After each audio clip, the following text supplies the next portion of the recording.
Is it the coordination between the stakeholders, documentation, accuracy, operational discipline, or regulatory complexity?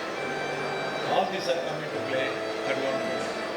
So what do you think is the most critical thing in this entire chain?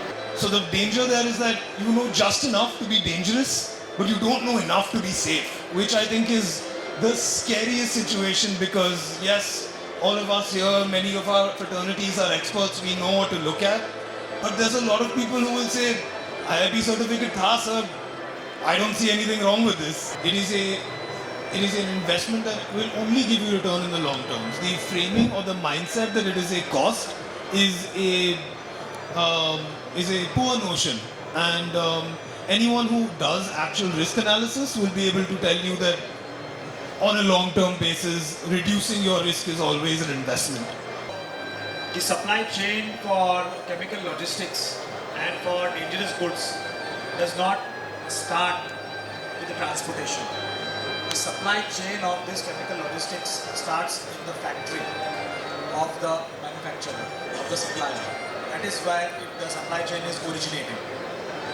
And who knows the cargo better than the person or the factory who is manufacturing it? Now, the problem here is if the full ecosystem is not safety driven, if the mindset is not there in the complete ecosystem.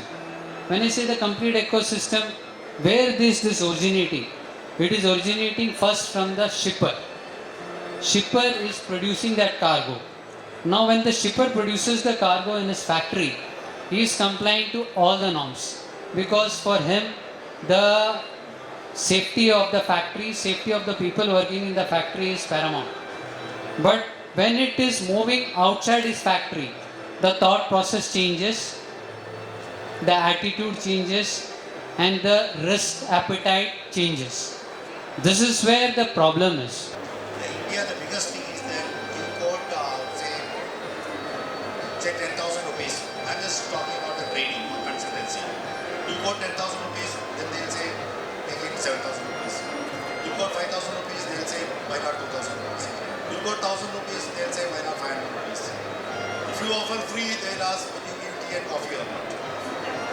So that mentality has to be changed. And we will all have to be, SI has to go out in the market and tell people, well, this is how it is. It may not be a very sweet thing commercially speaking, but somebody has to take that step, somebody has to say what it is. Don't beat around the bush.